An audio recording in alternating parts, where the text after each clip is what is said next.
Gold, trusted gold buyers. మీరు తాకట్టు పెట్టిన బంగారాన్ని విడిపించి ఈ రోజు ఉన్న మార్కెట్ ధరకు కొనబడను.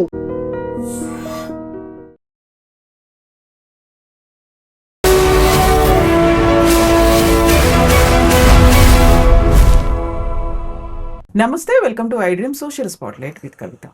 హైదరాబాద్ అంబర్పేటలో ఒక విషాదం దారుణం చోటు చేసుకుంది. తాము ఏర్పాటు చేసుకున్నటువంటి రెస్టారెంట్ సరిగా పనిచేయట్లేదు, ఆర్థికంగా నష్టాల పాలయ్యామని భావించినటువంటి తండ్రి కొడుకు కలిసి నిద్రిస్తున్నటువంటి తల్లిని చంపారు. ఆ తర్వాత ఇద్దరు ఆత్మహత్య చేసుకున్నారు. యాక్చువల్గా ఇప్పుడు మనం చూస్తున్నటువంటి సంబంధాలన్నీ ఆర్థిక సంబంధాలుగానే మారిపోయాయా? కుటుంబంలో బంధాలకి విలువ లేకుండా పోయిందా? ఆదర్శ కుటుంబం అనేటువంటి పదానికి నిర్వచనాలు కంప్లీట్గా మారిపోతున్నాయా? మనతో పాటుగా ఉన్నారు అడ్వకేట్ పూజారి నాగేశ్వర్ గారు. హలో అండి, నమస్తే. మనం ఎన్ని విషయాలు మాట్లాడుకున్నప్పటికీ ప్రతిరోజు ఒక 4-5 పైలపై కనిపిస్తున్నాయి. ఇప్పుడు ఈరోజు కూడా చూస్తే సూసైడ్స్ ఉన్నాయి, అందులో హత్యలు కనిపిస్తున్నాయి, ఆత్మహత్యలు, ఇవన్నీ కూడా కుటుంబాల పరంగా కనిపిస్తున్నాయి. యాక్చువల్గా కుటుంబాలే ఇంత చిత్రమైపోతుంటే భారతదేశం అనగానే ఆదర్శ కుటుంబాలు అనేవి గుర్తొస్తాయి. వాటికి విలువ కావచ్చు, నిర్వచనం కావచ్చు, అసలు ఏముంది ఇప్పుడు? ఇప్పుడు మీరు చెప్పిన సంఘటన కనుక చూసుకుంటే, ఒక 27 సంవత్సరాల యువకుడు ఒక తల్లిని చంపి మళ్ళీ వాళ్ళిద్దరు ఆత్మహత్య చేసుకున్నారు. ఏది తండ్రి కొడుకు కలిపి. అది అసలు వినటానికి ఆలోచన అతి భయంకరంగా ఉన్నది. ఆర్థిక ఇబ్బందుల వల్ల చనిపోవాల్సిందేనా, చంపాల్సిందేనా అనే విషయం మీద ఇప్పటికీ కొన్ని లక్షల సార్లు నా నెత్తినోరు బాదుకొని ఈ జనాలకి చెప్తాను. నేను నెత్తినోరు బాదుకొని చెప్తాను. నేను ఆర్థిక ఇబ్బందులు అనేటివి జీవితంలో ఒక భాగం మాత్రమే, అంతే తప్ప అవే జీవితం కాదు. అదే మేజర్ రోల్ ప్లే చేస్తుంది, డిసైడింగ్ ఫ్యాక్టర్ అవుతోంది అదే ఈ మధ్య కాలంలో. ఏమవుతుంది ఇప్పుడు ఆర్థిక ఇబ్బందులు? ఇప్పుడు ఈ కేసు తీసుకున్నా ఏమవుతుంది? వ్యాపారాలలో నష్టాలు జరిగి ఉంటాయి, అప్పులు చేసి ఉండొచ్చు, కట్టలేకుండా పోతుండొచ్చు. నువ్వు కోర్టుకు వెళ్తే నీకు అప్పుల బారి నుంచి నిన్ను కాపాడటానికి ప్రొవిజన్స్ ఉన్నాయి కదా. దర్జాగా నువ్వు కోర్టుకు వెళ్ళి, సార్ ఈ వ్యాపారం చేసిన నాది లాస్ అయింది, నేను కట్టలేని పరిస్థితి ఉంది అని చెప్పి నువ్వు కోర్టులో అప్లికేషన్ వేసుకుంటే కోర్టే నీకు రిలీఫ్ ఇస్తుంది. తర్వాత నీకు 27 సంవత్సరాలు ఉన్న యువకుని నువ్వు మళ్ళీ ఏదైనా పని చేసుకొని కష్టపడి జీవితాన్ని పునర్నిర్మించుకొని అప్పులలోకి ఎంతో కొంత కడితే అయిపోద్ది కదా. నువ్వు ఈ సమాజానికి అప్పులు చేసి చచ్చిపోవడమో, చంపడమో, పారిపోవడమో చేయటం వల్ల ఈ సమాజానికి మీరు ఏం మెసేజ్ ఇస్తున్నారు? ఆ ఆలోచన ఎందుకు వస్తుంది? అవగాహన లేకుండా వస్తుందా? అప్పటికప్పుడు తీసుకునేటువంటి డెసిషన్స్ అవి? అవగాహన లేకుండా అనడం కంటే ఏంటంటే, ఈ భారతదేశంలో మనకు సామాజిక భయాలు అనేటివి ఎక్కువ ఉంటాయి. అంటే అప్పటిదాకా మనం సొసైటీలో ఒక స్థాయిలో గడిపి సడన్గా ఈ ప్రపంచానికి మనం అప్లపాలైపోయినాము, మనం అడక్క తింటున్నాము అనే విషయం తెలిస్తే ఈ జనాలందరూ ఎట్లా చూస్తారు అనే భయంతో మనం చచ్చిపోవడమో, చంపడమో, పారిపోవడమో చేస్తున్నాం. మీరు అందరూ అర్థం కావాల్సింది ఏంటంటే అప్పులు అయిపోయిన తర్వాత మళ్ళా దాన్ని ఆర్గనైజ్ చేసుకుంటే ఒక జీవితాన్ని మీరు నేర్చుకున్నట్టు ఉంటుంది. ఓకే, కింద పడ్డ తర్వాత లేవటాన్ని నేర్చుకుంటే మీరు ఒక జీవితాన్ని నేర్చుకున్నట్టు ఉంటుంది. సమాజానికి మీరు చెప్పుకోవడానికి ఒక చరిత్ర ఉంటుంది. అరే లాస్ అయితే చచ్చిపోవద్దు, ఇక నేను ఇంత కష్టపడి పైకి వచ్చానని చెప్పుకోవడానికి అవకాశం ఉంటుంది. ఎన్నో వేదికల మీద, ఎన్నో ప్రోగ్రాంలలో, ఎన్నో వందల సార్లు నేను చాలా స్పష్టంగా, ఖచ్చితంగా ప్రతి ఒక్కరికి ఏం చెప్తున్నాను ఏంటంటే, మీరు అప్లపాలైపోయారని చెప్పేసి మీరు చచ్చిపోవటం కానీ చావటం కానీ చేయకండి. నా దగ్గరికి ఒక్కసారి రండి, కూర్చొని మాట్లాడి దానికి సమస్యకు పరిష్కారం కనిపెడదాం. చట్టపరంగా ఏముంది, మోరల్గా ఏముంది, దాన్ని ఫైనాన్షియల్గా ఏమైనా చేయొచ్చా అనేది మనం చేద్దామని చెప్తున్నా. మీరు ఒక సరైన వ్యక్తితోని మీరు గనక అన్ని పంచుకుంటే దానికి ఏమన్నా పరిష్కారం దొరకవచ్చు. అది ఇవాళ మార్నింగ్ చూస్తే నాకు ఎంత బాధ అనిపిస్తుంది అంటే, ఒక 27 సంవత్సరాల యువకుడు వ్యాపారంలో నష్టం వచ్చిందని చెప్పేసి తల్లిని చంపి తండ్రి కొడుకు చచ్చిపోవడం అనే కాన్సెప్ట్ అది ఏ క్వశ్చన్ కూడా నాకు ఎంత భయం అవుతుందంటే, మరి సమాజానికి అసలు భయం లేనట్టుంది. ఆమెకి ఏం తెలీదు, ఆమె పడుకున్న ఆమెను వీళ్ళిద్దరూ కలిసి చంపేసి వీళ్ళిద్దరూ సూసైడ్ చేసుకున్నారు. అదే అంటున్నా, ఈ సమాజానికి అసలు చెప్పదలుచుకుంటే ఇవాళ పేపరు ఇవాళ అంటే నేను రోజు జనరల్ పేపర్ చదువుతుంటా కదా, ఇవాళ పేపర్ ఉన్నంత భయంకరంగా అసలు ఏమీ లేదు. ఇవాళ పేపర్లో ఇప్పుడు మీరు చెప్పిన సంఘటన ఒకటి వచ్చింది. ఏది? అంబర్పేటలో అప్పుల పాలైపోయి రెస్టారెంట్ పెట్టడం ద్వారా అప్పుల పాలైపోయి వీడు తల్లిని చంపేసి తండ్రి కొడుకు ఆత్మహత్య చేసుకుని చచ్చిపోయిన సంఘటన ఒకటి. రెండోది, కోమలి అని ఒక యూట్యూబర్ ప్రేమ విఫలమైందని చెప్పేసి ఒక యంగ్ యువతి యూట్యూబరు ఆమె చచ్చిపోయింది. రెండైనాయా? ఇప్పటికి ఎంతమంది? 4 చచ్చిళ్ళు. తర్వాత ఐఐటి బాసరా ఇవాళ మార్నింగ్ ఒక యువకుడు సూసైడ్ చేసుకొని చనిపోయాడు ఐఐటి బాసర్లా. ఆడుకోట అయిందా? తర్వాత నార్త్ ఇండియాలో తండ్రిని చదువుకోమన్నాడు, ఒత్తిడి తెస్తున్నాడు అని చెప్పేసి కొడుకు తండ్రిని కలిసి చంపేసాడు. అది అయిపోయిందా? ఇంకోటి ఇలా మార్నింగ్ గురుగాంలో ఒక భర్త భార్యని 3 పిల్లల్ని గొంతు కోసి చంపేసాడు, నలుగురిని. తర్వాత ఇంకో అమ్మాయి తల్లి భర్త అక్రమ సంబంధం పెట్టుకుండని చెప్పేసి తన 8 ఏళ్ల కొడుకు ముంగట ఉరేసుకుని చచ్చిపోయింది. ఈ 8 ఏళ్ల కొడుక్కి ఒక తల్లి కళ్ళ మూట ఉరేసుకొని చచ్చిపోతే వాడి మానసిక పరిస్థితి ఏంది? వాడికి ఏం తెలియదు, అమ్మాయి చేస్తుందో ఏం తెలియదు. అదే అంటున్నా, ఇప్పుడు ఈ సమాజం ఎటుపోతుంది? దీనిపైన ఎవరు స్పందించాలా? ఇప్పుడు ఒక్కరోజు ఈ ఒక్కరోజు పేపర్లోనే ఇన్ని హత్యలు, ఇన్ని ఆత్మహత్యలు ఉన్నాయి. కుటుంబ వ్యవస్థ అనేది చిన్నాభిన్నం అయిపోయింది. కుటుంబాన్ని కాపాడుకోవాల్సిన బాధ్యత మనందరి పైన ఉంది. మీ అందరికి అర్థమయ్యే భాషలో చెప్పాలి అంటే ఏంటంటే, బంధాలన్నీ బలహీనం అయిపోయినాయి. కుటుంబంలో ఉన్న బంధాలు మొత్తం బలహీనం అయిపోయినాయి. అది ఎనీ రిలేషన్షిప్ కావచ్చు. ఈ మధ్య కాలంలో తండ్రిని చంపిన కొడుకు, కొడుకుని చంపిన తండ్రి, తల్లిని చంపిన కొడుకు, లేకపోతే భర్తను చంపిన భార్య, భార్యను చంపిన భర్త, ఇవి పేపర్లలో, టీవీలలో, సోషల్ మీడియాలో ఒక కామన్ రెగ్యులర్ వార్త అయిపోయింది. చదివే జనాలు కూడా దాన్ని ఇట్లా స్క్రోల్ చేసి నా నెక్స్ట్ బాధకి వెళ్ళిపోతున్నారు. కానీ ఒక్కసారన్నా ఆ సంఘటన జరిగినప్పుడు అది ఎంత ఇంపాక్ట్ పడుతుంది సొసైటీ మీద, కుటుంబాల మీద. రేపు అటువంటి కుటుంబాల్లో మనం కూడా ఉండొచ్చు కదా అనే భయం కూడా ఎవరికి రావడం లేదు. అది చాలా రెగ్యులర్ థింగ్ అయిందా? రెగ్యులర్ కాదు అసలు ఎవడు పడుచుకుంటారు, దాని కామన్ థింగ్ అయిపోయింది. రెగ్యులర్ ప్రతి కుటుంబంలో ఆత్మహత్య జరుగుతుంది అన్న టైప్లో అయిపోయింది.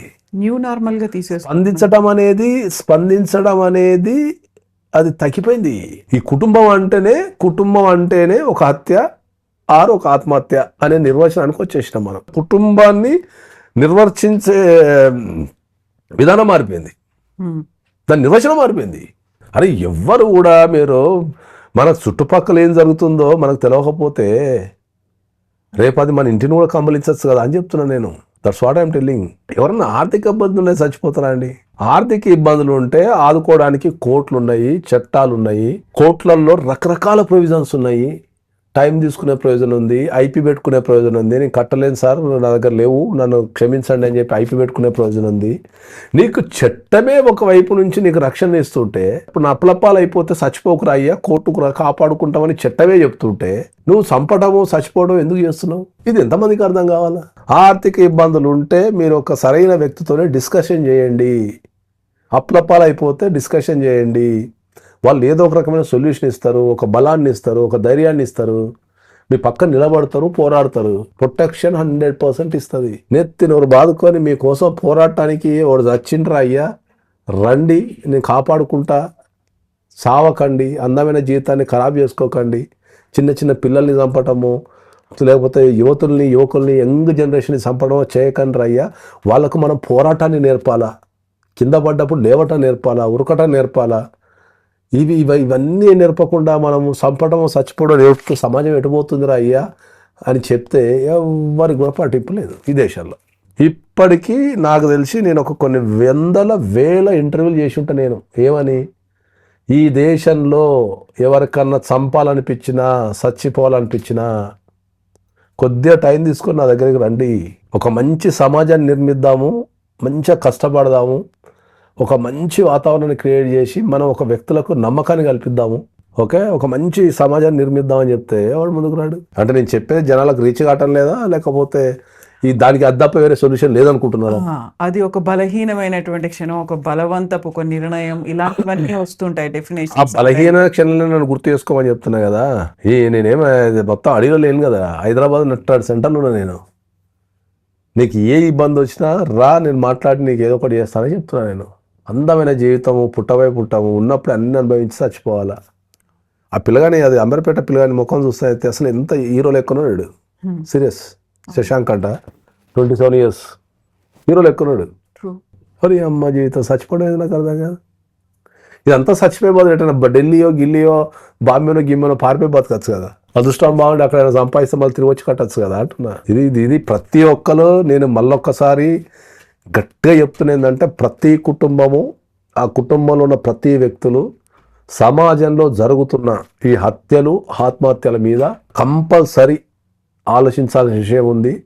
కుటుంబాన్ని కంపల్సరీ పటిష్టం చేయాల్సిన అవసరం ఉంది. ప్రేమలు, వాటి అనుబంధాలని మనము పెంచి ఒకరి కోసం ఒకరు మనం ఉన్నాము, ఒకరి కోసం ఒకరు కష్టపడాల, జీవితం అంటే అందరూ ఉండాలి మన చుట్టూ అని చెప్పి మనం దానిపైన పోరాటం చేయాల్సిన అవసరం ఉంది. జనరల్గా ఏంటంటే మనకు చిన్నప్పుడు రాసి ఉంటారు ఏంది, ఐకమత్య మహాబలం అని. అసలు అది ఎవరికైనా గుర్తుందో లేదో అసలు మర్చిపోయాను కదా. ఇప్పుడు మాట్లాడితే నాకు కింద కామెంట్లలో వేస్తూనే ఉంటారు, పోవా నువ్వు చెప్పడానికి వచ్చినావు అండి. అది ఎందుకు రాసిండు ఐకమత్య మహాబలం అని? ఒకరికొకరు తోడు ఉంటే స్ట్రాంగ్ అవుతుంది రిలేషన్షిప్. ఒంటరితనం కూడా దూరం అయిపోతుంది. ఒంటరితనం ఎక్కడి నుంచి వస్తుంది చెప్పు? అది కూడా అర్థం కాదు. ఒంటరితనం పదంలోనే ఉంది. ఒంటరిగా ఉండటమే ఒంటరితనం అంటే. నువ్వు ఎవరితో ఫ్రెండ్షిప్ చేయకనో, ఎవరితో తిరగకనో, నీకు వ్యవస్థ నమ్మకం లేకనో, నిన్ను జీవితంలో కూడా మోసం చేసో తోని ఒంటరితనం ఏర్పడుతుంది. ఆ ఒంటరితనం ఏర్పడినప్పుడు ఏమవుతుంది? నాకెవరు లేరని ఒక ఫీలింగ్ వస్తుంది. ఈ సూత్రం చెప్పి నా నోరు పోతుంది కానీ ప్రజలలో మాట్లాడడం లేదు. ఎంత సింప్లిఫై చేసి జీవిత సత్యాల్ని ఎంత సింప్లిఫై చేసి అందరికీ అరటిపండు ఒలిచిపెట్టినట్టు చెప్తున్నా నేను. Life is not a rocket science. ఏం చెప్తున్నా? ఒక వ్యక్తి ఆత్మహత్య చేసుకోవడం కానీ, హత్య చేయటం కానీ, ఈ రెండు ఎప్పుడు చేస్తారు అంటే ఏంటంటే, నాకు ఈ ప్రపంచంలో ఎవరూ లేరు అనే ఫీలింగ్ వాళ్ళ మనసులో వస్తుంది ఫస్ట్. ఓకే, నాకు ఈ ప్రపంచంలో ఎవరూ లేరు అనే ఒక ఫీలింగ్ మనసులో వచ్చినప్పుడు వాళ్ళు చంపడం కానీ చావడం కానీ చేస్తారు. ఇంత సింప్లిఫై చేసి చెప్తున్నా. మీరు ఏం చేయాలా? స్ట్రాంగ్ ఉండాలంటే సాధ్యమైనంత మందితో ఫ్రెండ్షిప్ చేయాలా, సాధ్యమైనంత మందితో ఫ్రెండ్షిప్ చేయాలా, సాధ్యమైనంత వరకు సహాయం చేయాలా. మనిషి జీవిత విధానం మారింది. ఏం మారింది? మనం చేసే ప్రతి ట్రాన్సాక్షన్ నెగిటివ్ చూడటం అలవాటు అయిపోయింది మనకు. ప్రతి ట్రాన్సాక్షన్ ఎట్లా అలవాటు అయిపోయింది అంటే ఏంటంటే, ఇప్పుడు మనకి ఎవరైనా కొత్త పరిచయం ఏదైనా సాయం చేస్తా అంటే మనకు డౌట్ వస్తుంది. ఎందుకో వీనికి ఏదో లాభం ఉంది అంటాడు, వీనికి ఏదో లాభం ఉంది అందుకే వీడియో చేస్తున్నాడు అంటాడు. గట్టిగా ఒక 10 రూపాయలు అడిగినా, అమ్మో వీనికి ఎందుకు ఇలా 10 రూపాయలు వామ్మో నీ పోతాయని వీడు తిరుగుతుంటాడు. ఇప్పుడు వాడు 10 రూపాయలు తీసుకోమని అమ్మ వీడు ఎందుకు ఇస్తున్నాడు, వీడు ఎక్కడ బొక్క పెడతా వీడుస్తాడు. అది ఆఫీసులలో కావచ్చు, పని విషయంలో కావచ్చు, సమాజంలో కావచ్చు, ప్రతి దాన్ని నెగిటివ్గా చూడటం అలవాటు అయిపోయింది మనిషికి. మనస్ఫూర్తిగా ప్రతి ఒక్కరిని నమ్మి అరే ప్రశాంతంగా ఉందాము, వీలైనంతవరకు సాయం చేద్దాము అనే ఆలోచన నుంచి లేదు మనిషికి. ప్రతిదీ ఇప్పుడు మనం డాక్టర్ దగ్గర పోతాం, వాడు 4 టెస్టులు రాస్తాడు. అమ్మో 4 టెస్టులు రాసిందంటే సంపాదిస్తున్నాం అనుకుంటారు. హాస్పిటల్ దోచుకుంటున్నాయి. అది ఇప్పుడు అదే చెప్తున్నా నీకు. ఎట్లుంటుంది? నువ్వు ఆయుర్వేద డాక్టర్ దగ్గర పోతావు, వాడు ఒక ట్రీట్మెంట్ ఇస్తాడు. అలోపతికి పోతావు, వాడు ఒక ట్రీట్మెంట్ ఇస్తాడు. యునానికి పోతావు, వాడు ఒక ట్రీట్మెంట్ ఇస్తాడు. అలోపతిలో అన్నీ వాళ్ళ మిషన్ల మీద ఆధారపడతారు. ఇప్పుడు నువ్వు అలోపతికి పోయి సార్ వాళ్ళు టెస్టులు రాస్తున్నారు సార్ అంటే వాళ్ళకి అదే నేర్పుతారు చదువులలో. వాడికి ఏ రోగం వచ్చినా టెస్ట్ చేయరావే, ఆ టెస్ట్లన్నీ క్లియర్గా కనిపిస్తుంది. కనిపించినప్పుడు వాళ్ళు కరెక్ట్ మందులు రాస్తారు, పర్ఫెక్ట్గా సూట్ అవుతుందని రాస్తారు. ఎవిడెన్స్ బేస్డ్ అంటారు. కాబట్టి ఈ ధోరణి ఇట్లా కొనసాగితే ఇవాళ ఒక్కరోజే నాకు తెలిసి ఒక 10 నుంచి 15 మంది వాళ్ళు ఇంతసేపు మనం మాట్లాడుకున్నట్టు పేపర్ చూస్తే, ఈనాడు పేపర్ ఇవాళ మీరు ఓపెన్ చేసి చూస్తే ఇవన్నీ ఉంటాయి అని చెప్పి అన్నీ ఉంటాయి. ఇవాళ ఒక్కరోజే 10 నుంచి 15 మంది. అందుకనే మనము అదే ఇంతకుముందు ఒకసారి ఛాన్స్ సందర్భాలు చెప్పినా కూడా, ఈ భారతదేశంలో ఈ కొత్త లేటెస్ట్ జనరేషన్ ప్రకారం కుటుంబాలలో, ఓన్లీ కుటుంబాల గురించి మాట్లాడుతున్నాం, మళ్ళీ వేరేటి పక్కన పెడితే కుటుంబానికి సంబంధించి ఎవ్రీ 5 నిమిషాలకి ఒక హత్య కానీ ఒక ఆత్మహత్య కానీ దేశంలో జరుగుతుంది. ఎవ్రీ 5 మినిట్స్కి ఈ కుటుంబాలలో ఎవ్రీ 5 మినిట్స్కి ఒక హత్య కానీ ఒక ఆత్మహత్య కానీ జరుగుతుంది. ఇప్పుడు లూటీలో ఇంకోటో అవి కాదు, వాళ్ళు అవి వేరు, ఆ క్రైమ్ వేరు. That's what I'm telling. Purely కుటుంబానికి సంబంధించి ఎమోషన్స్తోని ప్రేమ విఫలమైపోయిందనో, చదువులనో, ఆర్థిక ఇబ్బందులనో, నాకెవరు లేరనో, రోగాలనో, కుటుంబ క్రైమ్ ఇది, ఫ్యామిలీ క్రైమ్ ఇది. ఎవ్రీ 5 నిమిషాలకు ఒక హత్య కానీ ఒక ఆత్మహత్య కానీ జరుగుతుంది. ఇది లేటెస్ట్ రిపోర్ట్. అంటే మొత్తం భారతదేశంలో 24 గంటలు ఏంటో 65 వేసుకుంటున్నాం కదా. ఎవరి 5 నిమిషాలకు ఒకరు కదా. గంటకి ఎంతమంది వస్తారు? నాకు తెలిసి 10 మంది వస్తారు అనుకుంటా. అట్లా దేశం మొత్తం మీద నాకు తెలిసి 5 నిమిషాల కంటే 10 నిమిషాలకి ఇద్దరు ఇంటూ 6 12 మంది, గంటకు 12 మంది చచ్చిపోతున్నారు. దీన్ని మనం గమనించినంత కాలం, కుటుంబ వ్యవస్థ పటిష్టంగా లేనంత కాలం ఇంకా హత్యలు, ఆత్మహత్యలు పెరుగుతూనే ఉంటాయి. కుటుంబ వ్యవస్థ పటిష్టంగా లేకపోవడం ఏంటి? ప్రపంచమంతా మన కుటుంబ వ్యవస్థ గురించి మాట్లాడుకుంటుంది. మన దగ్గర ఉన్నటువంటి దృఢమైనటువంటి బంధాలు కావచ్చు, ప్రేమలు, ఆప్యాయతలు, అనుబంధాలు, ఇవన్నీ కూడా మాట్లాడుకొని మనలాగా మారాలని వాళ్ళు చూస్తున్నారు. సంవత్సరాల తరబడి వింటూ వస్తుంది ఇదే కదా. మనకేమి మీరు కథనా క్వశ్చన్ వేసింది కదా. ఇప్పుడు ప్రపంచంలో ఉన్న దేశాలన్నీ కుటుంబాలలో క్రైమ్ లేదు, వాళ్ళకి జనరల్ క్రైమ్ ఉంది. కుటుంబాలలో క్రైమ్ లేదు. ప్రపంచ కంట్రీస్లో, డెవలప్డ్ కంట్రీస్లో ఫ్యామిలీ క్రైమ్ లేదు, అంటే ఇంట్లో చంపుకోవడం లేదు. వాళ్ళకి జనరల్ క్రైమ్ ఉంది. డ్రగ్స్, సెక్షువల్ అఫెన్సెస్ ఇట్లాంటివి ఉన్నాయి తప్ప ఈ చంపుకునే కార్యక్రమం లేదు వాళ్ళకి. ఇండియాలో ఉందా చంపుకునే కార్యక్రమం? ఎందుకు చెప్పు? డెవలప్డ్ కంట్రీస్లో డైవోర్స్ రావడానికి process average time 6 months. Easy average time. కొన్ని 1 year పడతాయి, కొన్ని 3 నెలల్లో వస్తాయి, డిపెండ్ అపాన్. కానీ యావరేజ్ టైం తీసుకుంటే 6 months ఒక డైవోర్స్ రావడానికి.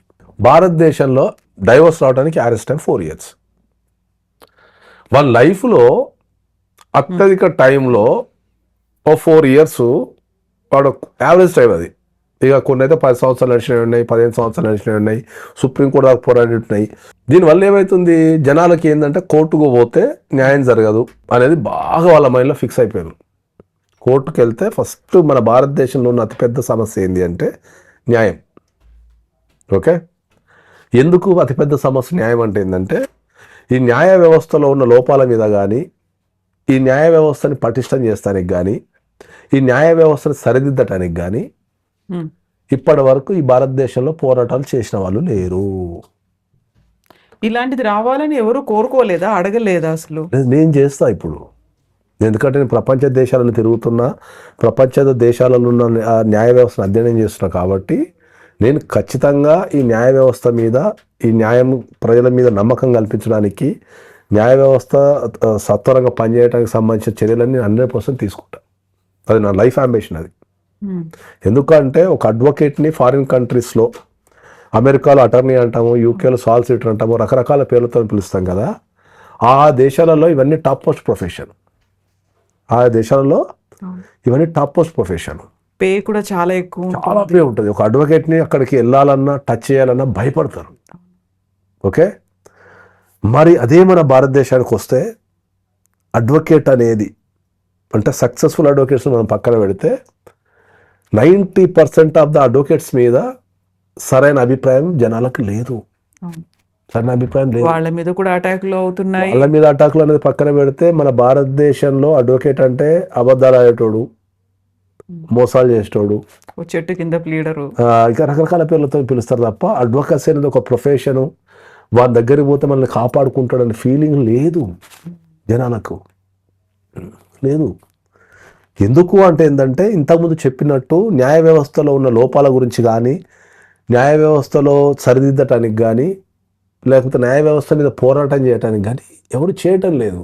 ఎవరు చెప్పాలి ఈ సమాజానికి న్యాయ వ్యవస్థలో ఏం జరుగుతుంది అనేది? ఎవరు చెప్పాలా? ఎవరో ఒక్కరు ఎప్పుడో ఒకప్పుడు ఈ న్యాయ వ్యవస్థ మీద పోరాటం చేయాల్సిందే.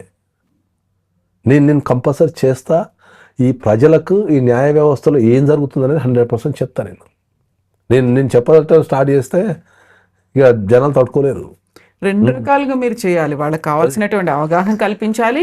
ఇక్కడ ఏదైతే లోపం ఏదైతే కనిపిస్తుందో, ఎక్కడైతే డిలేస్ ఉన్నాయో, ఈ ప్రాసెస్ ఏదైతే ఉందో, వీటన్నిటి మీద కూడా మళ్ళీ పోరాటం చేయాలి. నేను చెప్తున్నా కదా, ఇప్పుడు నేను అదే చెప్తున్నా. నేను చెప్పాలి అనుకుంటే అడ్వకేట్ల గురించి చెప్పాలి. ఎందుకు చెప్పాలి అడ్వకేట్ల గురించి అంటే ఏంటంటే మొత్తం న్యాయ వ్యవస్థ అనేది ఒక ఒక ఒక డివిజన్ అనుకుంటే దాంట్లో 80% అడ్వకేట్లే ఉంటారు. మిగతా 20% అంతా స్టాఫ్, జడ్జెస్, వీళ్ళు ఉంటారు. సో అత్యధిక భాగం ఎవరిది? అడ్వకేట్లది. ఓకే, మరి న్యాయ వ్యవస్థలో అత్యధిక భాగం అయిన అడ్వకేట్లు మరి న్యాయ వ్యవస్థని కాపాడచ్చు కదా, చేంజ్ చేయొచ్చు కదా, చేయలేరు. ఎందుకు అంటే మీకు ఒక చిన్న ఉదాహరణ చెప్తాను. అందరు ఏమంటారు చెప్పనా, ఇప్పుడు నా మీద ఒక అభిప్రాయం ఉంది అందరికీ. ఏమని ఉన్నది అంటే ఏంటంటే నాగేశ్వరరావు పూజారి కోర్టుకు రాడు అని ఉంటుంది. అవునా?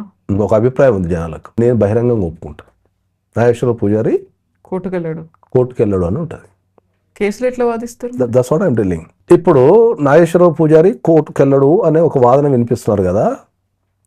అసలు అడ్వకేట్ కోర్టులో ఏం చేస్తాడు? ఇప్పుడు నేను ఒక కొత్త క్లయింట్ని పట్టుకోవాలా, ఏడ పట్టుకుంటా? ట్రాక్, హిస్టరీ ఇవన్నీ చూసి కొత్త క్లయింట్తో మాట్లాడాలి, ఏడ మాట్లాడతా? కోర్టులోనే కదా. కోర్టులో ఎందుకు మాట్లాడతా నేను? ఆఫీస్లో మాట్లాడతారు. మరి ఆఫీస్లో కదా నేను మాట్లాడాల్సింది. క్లయింట్ ఏడికి వస్తాడు? ఒక కొత్త క్లయింట్ ఏడికి వస్తాడు? ఆఫీస్కి వస్తాడు, ఆఫీస్ చూసుకుంటాడు, నా నాలెడ్జ్ చూస్తాడు, నా వ్యవస్థ చూసి నాకు కేసు ఇస్తాడు. ఒక కొత్త క్లయింట్తో నేను ముచ్చబెట్టాలంటే ఏడ పెట్టాలా? ఆఫీస్లో పెట్టాలా?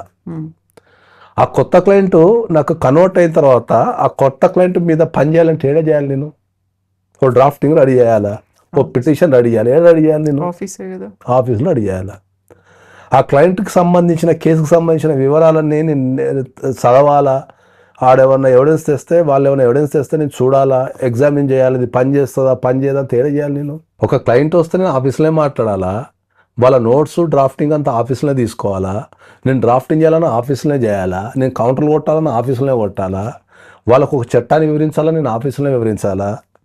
ఓకే, మొత్తం ఆఫీస్లోనే పని ఉంటుంది నాకు. కోర్టులో ఏం పని ఉంటుంది? ఫైలింగ్ చేయాలా, కోర్టులో ఒక కేసుని ఫైలింగ్ చేసి నెంబరింగ్ చేయాలా, క్లయింట్లకు నోటీసులు పంపాలా కోర్టు నుంచి. ఓకే, నేను రెడీ చేసిన కౌంటర్లు కోర్టులో వేయాలా, డేట్ తీసుకోవాలా, నెక్స్ట్ ప్రాసెస్ డేట్లు తీసుకోవాలా. ఇవన్నీ తీసుకోవడానికి పూర్వకాలంలో అడ్వకేట్స్ క్లర్క్స్ అని ఒక సిస్టమ్ ఉంది.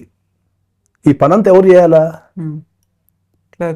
క్లర్క్స్ చేయాలి. ఆ పనంతా కోర్టుకి వెళ్ళి అప్లై చేయటము, ఒక పిటిషన్ అప్లై చేయటము, అప్లై చేసి దాన్ని నెంబరింగ్ చేయటము, దానికి సంబంధించిన సర్టిఫైడ్ కాపీస్ తీసుకోవటము, కోర్టులో ఏమన్నా కౌంటర్లు ఇస్తే పట్టుకు రావటము, మనం ఏమైనా కౌంటర్లు అంటే మనం కౌంటర్లు వేయటము, ఇవన్నీ ఎవరు చేయాలా? అడ్వకేట్ క్లర్క్స్ చేయాలి. అంటే అడ్వకేట్ ప్రొఫెషనల్ చదివిన కాదు చేయాల్సింది. అడ్వకేట్ క్లర్క్స్ అని ఒక సపరేట్ చట్టం ఉంది. ఆ చట్టానికి సంబంధించిన ఈ వ్యక్తులే చేయాలి దాన్ని. అది అడ్వకేట్ డ్యూటీ కాదు. అది అడ్వకేట్ డ్యూటీ కాదు. అది అడ్వకేట్ అనే వ్యక్తి టెక్నికల్గా చదవాలా. నాకు కోర్టులో 2 పనులు ఉంటాయి. అడ్వకేట్, ప్రొఫెషనల్ అడ్వకేట్కి కోర్టులో 2 పనులు ఉంటాయి. ఏం పనులు ఉంటాయి? ఒకటి ఆర్గ్యుమెంట్ చేయాలా, పోయి మెయిన్ కేసు ఉన్నప్పుడు ఆర్గ్యుమెంట్ చేయాలా. రెండోది క్రాస్ ఎగ్జామినేషన్ చేయాలా. అంతే. అడ్వకేట్ కూడా పనులు 2. మిగతా పని అంతా ఏడ చేయాలా? ఆఫీసులో చేయాలా. మరి అడ్వకేట్లు క్లర్కులు చేయాల్సిన పని అడ్వకేట్లు ఎందుకు చేస్తున్నారు? నేను అడ్వకేట్ ప్రొఫెషన్లో ఉన్నా, ఇది ఎవరికి నచ్చినా నచ్చకపోయినా, ఒక అడ్వకేట్ క్లర్క్ చేయాల్సిన పని ఒక ప్రొఫెషనల్ కోర్స్ అది ఒక అడ్వకేట్ ఎందుకు చేస్తున్నాడు? వ్యవస్థలో లోపం ఎక్కడుంది? నువ్వు చదివి చట్టాన్ని వివరించిన అడ్వకేటు ఇవాళ పోయి కోర్టులో ఫైలింగ్ చేస్తున్నాడు, కోర్టులో సర్టిఫైడ్ కాస్ట్ అప్లై చేస్తున్నాడు, కోర్టులో కౌంటర్లు తీసుకొని ఈ పని అంతా చేస్తున్నారు కదా. నువ్వు ప్రొఫెషనల్, నువ్వు ఇప్పుడు ఎట్లుందంటే ఒక డాక్టర్ వృత్తి చదివిన వ్యక్తి పోయి జిరాక్స్ తీసినట్టు ఉంటుంది. మనది ఏమంటుంది, దాని పేరు ఎక్స్రే తీసినట్టు ఉంటుంది. ఇప్పుడు కోర్టులే నియమిస్తాయా? నియమిస్తారు, మనం నియమించుకుంటాము, వాళ్ళు recognised by the courts. Okay, advocate clerk అనే ఒక position recognised by the courts, every court in India. వాళ్ళకు ఒక సిస్టమ్ ఉంది, దానికి ఒక యాక్ట్ ఉంది. వాళ్ళు పోయి ఇప్పుడు ఆ అడ్వకేట్స్ కరెక్ట్ చేయాల్సిన పని అంతా ఏం చేస్తున్నారు? ఎవరు చేస్తున్నారు? అడ్వకేట్లు చేస్తున్నారు. ఎందుకు? ఈ పైసలు నేను వానికి ఎందుకు ఇవ్వాలి? నేను ఎట్లా కోర్టుకే పోతా కదా. ఓకే, మిగతా పని అంతా నేనే చేసుకుంటా కదా. ఈయన మళ్ళీ వానికి నేను జీతం ఇచ్చి వచ్చే పైసలలో నేను వానికి ఎందుకు పంచాలి, మొత్తం నేనే నాకేస్తా కదా అనే ఉద్దేశంతో ఆ పొజిషన్ని మెల్లమెల్ల ఖతం చేసుకుంటూ వచ్చి అడ్వకేట్ చదవాల్సిన అడ్వకేట్, ఒక ఒక ఎవిడెన్స్ని ఎగ్జామ్ చేసిన అడ్వకేట్, ఆఫీసులో కూర్చొని చేసిన అడ్వకేట్ ఇప్పుడు పోయి కోర్టులలో 90% ఆఫ్ ద అడ్వకేట్స్ ఫైలింగ్లు, కౌంటర్లు వేయటాలు, కౌంటర్ తెచ్చుకోవడాలు, కోర్టుకు వెళ్ళి కట్ చేస్తే సర్టిఫైడ్ కాపీస్ అప్లై చేసుకొని పొద్దున 10:30కి వెళ్ళి 4:30 వరకు కోర్టు నుండి అలసిపోయి ఇంటికి వస్తారు. ఇది వ్యవస్థ.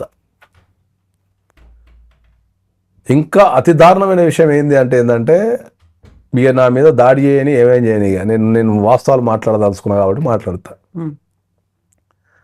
ఈ భారతదేశంలో ఒక తెలంగాణ వరకు తీసుకుందాం, ఇక భారతదేశం గురించి మనకేందుకు కానీ తెలంగాణ వరకు తీసుకుంటే ఒక అడ్వకేట్ కోర్సు చదివిన తర్వాత, నా దృష్టిలో అడ్వకేట్ కోర్సు అనేది ప్రొఫెషనల్ కోర్సు చదివిన తర్వాత జూనియర్ కింద పనిచేయడానికి యావరేజ్ సాలరీ 10,000 రూపీస్.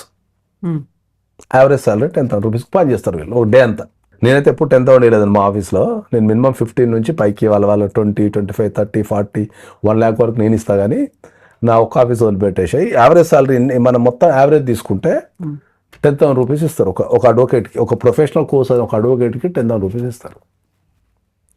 ఒక ప్రొఫెషనల్ కోర్సు అయిన ఒక అడ్వకేట్ 10,000 రూపీస్కి ఒక డే అంతా పొద్దుల వాడు 9 o'clock ఇంట్లో బయలుదేరి మళ్ళీ నైట్ 9 o'clock పోతాడు. 12 గంటలు పని చేసి 10,000 తీసుకెళ్తాడు. ఎందుకు ఈ వ్యవస్థ ఉంది అంటే ఏంటంటే, నువ్వు చదివిందేమో ప్రొఫెషనల్ కోర్సు, నువ్వు అడ్వకేట్కి ఉండాల్సిన డ్యూటీస్ లేకుండా నువ్వు వేరే పని చేస్తున్నావు. నువ్వు అప్పుడు నీకు అంతే ఇస్తారు. నువ్వు అడ్వకేట్ ప్రొఫెషనల్ కోర్స్ చదివి ఒక చట్టం గురించి మాట్లాడు, ఒక ప్రొవిజన్ గురించి మాట్లాడు, ఒక క్రాస్ ఎగ్జామినేషన్ చేయటం ఎట్ట మాట్లాడు, ఒక డ్రాఫ్టింగ్ చేయటం ఎట్ట మాట్లాడు. డ్రాఫ్టింగ్ ఏదో నేర్చుకుంటాం మనం, ఆఫీసులో నేర్చుకుంటాం. జడ్జిమెంట్లు ఏదో చదువుతాం మనం, ప్రశాంతంగా కూర్చొని ఆఫీసులో చదువుతాం. ప్రొఫెషనల్ కోర్స్ అయిన మా జూనియర్ అడ్వకేట్లు పొద్దుల 10 o'clock కోర్టులో పోయి సాయంత్రం 5 వరకు వాంతో ముచ్చట వీంతో ముచ్చట, మొత్తం గాసిప్స్ అవి ఇవన్నీ పెట్టుకొని సగం పని చేసి సగం పని చేయక వచ్చి అలసిపోతారు. చాలా మందికి దేశంలో అడ్వకేట్ అంటే కోర్టుకి వెళ్ళి పని చేసినోడే అడ్వకేట్ అనే ఫీలింగ్లో ఉన్నారు. ఒరిజినల్గా అడ్వకేట్ డ్యూటీ 80% ఆఫీస్లో ఉంటుంది, 20% కోర్టులో ఉంటుంది. కోర్టులో పనంతా అడ్వకేట్ క్లర్క్ చేయాలా. అడ్వకేట్ ఏమో ప్రొఫెషనల్గా చదువుకోవటము, సాక్ష్యాలు ఎట్లున్నాయి, అవి ఎట్లున్నాయి, జడ్జిమెంట్లు ఏం చెప్తున్నాయి, కొత్త జడ్జిమెంట్ ఏమొచ్చింది, అప్గ్రేడేషన్ ఏముంది, దాని ప్రొసీడింగ్స్ ఏమున్నాయి, ఈ కేసులో ఓడిపోతే ఏ కేసుకి వెళ్ళాలా, దానికి ఒకవేళ ఇది ఇట్లా జడ్జిమెంట్ వస్తే ఇదంతా నేర్చుకోవాల్సింది ఆఫీసు. సో ఇప్పుడు మీరు సరికొత్తగా ఈ సమాజానికి అడ్వకేట్ ప్రొఫెషన్ ఏంటి, వాళ్ళు చేసే డ్యూటీలు ఏంటి చెప్పాల్సిన అవసరం ఉంది. అడ్వకేట్ వ్యవస్థ గురించి కానీ న్యాయ వ్యవస్థ గురించి కానీ ప్రజలకు చెప్పాల్సిన అవసరం ఉంది. ఎందుకు అంటే తెలంగాణ, భారతదేశం అంటే పోనీ తెలంగాణలో ఏ క్లయింట్ కూడా ఏ అడ్వకేట్తో కూడా సాటిస్ఫై లేడు, ఇంక్లూడింగ్ మీ. ఎందుకంటే నేను ధైర్యంగా ఒప్పుకునే శక్తి నాకు ఉన్నది. నన్ను తిట్టని ఇక ఏమని అనుకునే కానీ ధైర్యంగా ఒప్పుకుంటాను. నాతో సహా ఈ అడ్వకేట్ల మీద ఏ క్లయింట్ కూడా నమ్మకం లేదు. మరి న్యాయ వ్యవస్థ మీద నమ్మకం కలిగించిన బాధ్యత ఎవరికి ఉన్నది? అడ్వకేట్లకి, ప్రతి అడ్వకేట్కి ఉంది. నేనేం చెప్తా, అడ్వకేట్ అంటే నా దృష్టిలో అడ్వకేట్ అంటే నీ దగ్గరికి కష్టంతో వచ్చిన ప్రతి వ్యక్తిని కాపాడుకోవడమే అడ్వకేట్ డ్యూటీ అని చెప్తా. Hook are క్రుక్. నువ్వు కింద పడతావా, మీద పడతావా, ఏం చేస్తావా, XYZ ఏం చేస్తావా సంబంధం లేదు, కానీ నీ దగ్గరకు వచ్చిన క్లయింట్ని నువ్వు కాపాడుకోవాలని అడ్వకేట్. కానీ వాడు సమస్యతో ఒక అడ్వకేట్ దగ్గరకు వస్తే అడ్వకేట్ ఒక సమస్య కూర్చుంటాం వాళ్ళకు. మనం డాక్టర్లు అనుకుంటాం, డాక్టర్లతో పాటుగా అడ్వకేట్లు కూడా పీల్చి పిప్పి చేస్తారు అనేది. అట్లా పీల్చి పిప్పి చేయటం కాదు, వ్యవస్థని చెప్పగలిగే దమ్ము, ధైర్యము, దాన్ని సరిచేయగలిగేది ఎవరికి లేదు. ఇప్పుడు క్లయింట్స్కి ఉండాల్సిన ప్రాబ్లమ్స్ క్లయింట్స్కి ఉన్నాయి, అడ్వకేట్కి ఉండాల్సిన ప్రాబ్లమ్స్ అడ్వకేట్కి ఉన్నాయి. ఈ రెండింటి మీద మాట్లాడటానికి ఎవరు లేరు. అదే నేను చెప్తున్నాను, రెండింటి మీద మాట్లాడటానికి ఎవరు లేరు. ఇప్పుడు ఏమైనా నువ్వు కామన్గా బ్రదర్ చెప్తున్నా కదా, నేషనల్ పూజారు రాడు కోర్టుకి. నేషనల్ పూజారు కోర్టు ఎందుకు వస్తాడు? మొత్తం కేసులో 2 సార్లు ఉంటుంది అపియరెన్స్. మొత్తం కేసులో 2 సార్లు ఉంటుంది అపియరెన్స్. అయితే క్రాస్ ఎగ్జామినేషన్ మెయిన్ ఆర్గ్యుమెంట్స్ అంతే. మిగతా పని అంతా కోర్టులో చేయాలి నేను, మిగతా పని అంతా ఆఫీసులో చేయాలి నేను. ఇది నేర్చుకోవాలి కదా. ఇప్పుడు నేను కోర్టులో తిరుగుతున్నా, నేను పొద్దు నుంచి రాత్రి దాకా కోర్టులో తిరుగుతున్నా అంటే ఏంటంటే దాని అర్థం నేను ఫైలింగ్, నెంబరింగ్, నోటీసులు మీరే పంపడం, అది చూసుకుంటున్నారు. క్లరికల్ వర్క్ చేస్తున్నట్టు నేను ప్రొఫెషనల్ కోర్స్ చదివినా, నేను క్లరికల్ వర్క్ చేస్తాను రాలా, అడ్వకేట్ క్లర్క్స్ ఉంటుంది చేయాలా. నేను మా ప్రతి జూనియర్కి చెప్తాను, నేను బాబు మీరు ప్రొఫెషనల్ కోర్స్ చదివి అడ్వకేట్ క్లర్క్ పని చేస్తారు, అది కాదు మీరు చేయాల్సింది, చదువుకోండి అంటే లేదు, వాళ్ళకి దాని మీద ఇంట్రెస్ట్ ఉంటుంది, ఆ ఫైలింగ్ మీద వాటి మీద ఇంట్రెస్ట్ ఉంటుంది. వాళ్ళు ప్రొఫెషనల్గా చదువుకొని ఓ చట్టాన్ని చదువుకొని ప్రయోగాలు చేసే దమ్ము ఎవరికి లేదు. క్లయింట్లు కూడా అంతే ఉన్నారు మాకు. క్లయింట్లు కూడా ఎట్లా చేస్తారు, క్లయింట్లు కూడా మీకు కొత్త విషయం ఏముంటుంది అంటే ఏంటంటే డైరెక్ట్ ఒక ₹1,00,000 ఫీజు అంటే ఏడు క్లయింట్ వానికి కట్టాలి వీనికి కట్టాలి అంటే ఇస్తాడు, అడ్వకేట్ మాత్రం ఫీజు ఇయ్యడు. అడ్వకేట్లే విపరీతంగా సంపాదిస్తారు, గంటకి ఇంత ఉంటుంది వాళ్ళకి, హియరింగ్కి అటెండ్ ఎంతమందికి ఉంది అది? ఇప్పుడు అడ్వకేట్లు విపరీతంగా సంపాదిస్తారు, ఎంతమందికి ఉంది అది? నాకు తెలిసి అడ్వకేట్లలో టాప్ మోస్ట్ పొజిషన్లో మొత్తం ఉన్న అడ్వకేట్లలో ఒక 2 to 3% ఉంటారు. ఒక 2 to 3% టాప్ మోస్ట్. మీరు చెప్పిన గంటకింత, నిమిషానికింత, లేకపోతే అపిరెన్స్కింత తీసుకొని 2 to 3% ఉంటారు. కొద్దిగా బాగా సంపాదించుకునే వాళ్ళు ఒక 5% ఉంటారు. వాళ్ళ స్కిల్డ్తోని వాడితోని ఒక 5% ఉంటారు. ఇప్పుడు మనం తెలంగాణ రాష్ట్రం తీసుకుందాం. తెలంగాణ రాష్ట్రంలో అతిపెద్ద సిటీ ఏముంది? హైదరాబాద్. హైదరాబాద్ పక్కన పెడితే మిగతా సిటీలు ఏమున్నాయి? అక్కడ అడ్వకేట్ డెవలప్ కావడం అంటే ఏంది? ఇప్పుడు ఎక్కడో ఒక ములుగులో ఒక కోర్టు ఉంది, అక్కడ అడ్వకేట్ డెవలప్ కావడం అంటే ఏంది? ఒక స్థాయి కన్నా ఎదగాల, ఏదన్నా కావాలి కదా. వాళ్ళు జీవితాంతం అక్కడనే పని చేస్తారు కదా, అదే కోర్టులో పని చేస్తారు కదా. ఎంతమంది ఒక సుప్రీంకోర్టుకు వచ్చి వాదిస్తారు, ఎంతమంది ఒక హైకోర్టుకు వచ్చి వాదిస్తారు, ఎంతమంది వాదిస్తారు? What is the development? హైదరాబాద్లో కూడా అదే చెప్పినా కదా నీకు, మొత్తం ఒక 30,000 మంది అడ్వకేట్స్ ఉన్నారు అనుకుందాం సపోజ్ భారతదేశంలో, అది మన తెలంగాణలో ఒక 30 నుంచి 40,000 మంది మధ్యలో ఉన్నారు. ఓకే, ఆ 30,000 నుంచి 40,000 మంది మధ్యలో ఆర్థికంగా సెటిల్ అయ్యి కేసులు ఉండి టాప్ మోస్ట్ ఉండి మొత్తం కలిపి 10% కూడా ఉండదు. ఇప్పుడు మీరు చెప్పిన ఇవన్నీ 10% కూడా ఉండదు. మొత్తం 30,000 కేసుల 30,000 మంది నుంచి 40,000 మంది అడ్వకేట్స్ వేసుకున్నా, నువ్వు 40,000 మంది అడ్వకేట్స్ వేసుకున్నా దాంట్లో 10% అంటే 4,000 మంది. 4,000 మంది మీరు అన్నట్టు మీరు అన్నీ లెక్క కట్టేసి ఆర్థికంగా బాగుపడ్డ వాళ్ళంతా కలిపి ఒక 4,000 మంది ఉంటారు రాష్ట్ర వ్యాప్తంగా ఉన్న అడ్వకేట్లు. ఆ సిటీలో ఫేమస్ ఉండి అటుండి ఇటుండి. మరి 4,000 మంది 40,000లో 10%లో 4,000 మంది ఇస్తే మరి 36,000 మంది ఏం చేస్తున్నారు?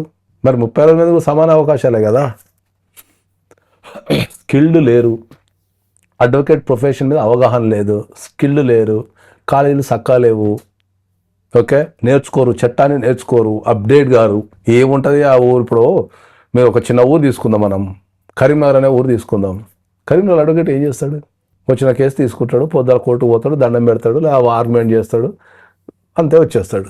నువ్వు మరి ఎప్పుడు కరీంనగర్లో ఉంటావు అని అంటే నువ్వు ఎదగటం అంటే నువ్వు ఒక స్థాయికి ఎదగాలి కదా. అంటే నేను ఎదగటం అంటే ఒక స్థాయికి ఎదగాలి కదా.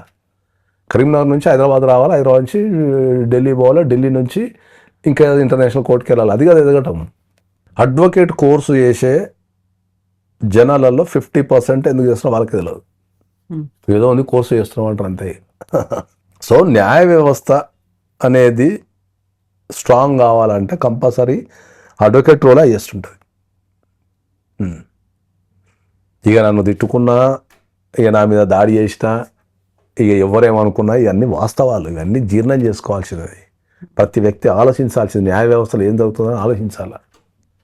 ఇవన్నీ ఆలోచించకుండా దాడి చేస్తా అంటే వర్కౌట్ కాదు. ఇప్పుడు న్యాయ వ్యవస్థ గురించి అవగాహన కల్పించాలి, సమాజం గురించి చెప్పాలి, న్యాయ వ్యవస్థ సమాజానికి ఎట్లా హెల్ప్ చేస్తుందో చెప్పాలి, ఇండివిజువల్గా ఉన్నటువంటి హక్కులు ఏముంటాయి అవన్నీ కూడా చాలా కాంప్లికేటెడ్ ఇన్ ఇండియా. ఎందుకంటే ప్రజలకు అవగాహన లేదు చట్టాల మీద కానీ. ఓకే, ఎట్లా సిస్టమ్ ఎట్లా వర్క్ అవుతుందనే అవగాహన లేదు.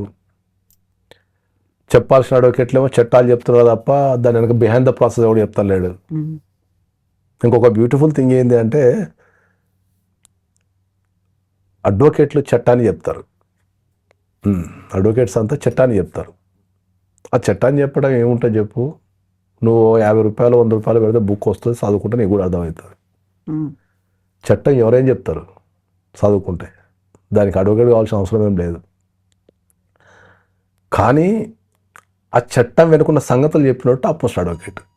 సో ఇప్పుడు మీ మీద బోల్డ్ అంత రెస్పాన్సిబిలిటీ ఉంది, ఇవన్నీ కూడా మరి మీరు ఒక్కరు డెఫినెట్లీ చేస్తాను నేను 100%. ఇప్పుడు నాకున్న నాలెడ్జ్ అంతా ఉపయోగించి నేను డెఫినెట్లీ అయితే న్యాయ వ్యవస్థలో మార్పు తేవాల్సిందే. న్యాయ లేకపోతే నెక్స్ట్ జనరేషన్ కష్టం. కుటుంబ వ్యవస్థలో చట్టాలలో 100% మార్పు రావాలా.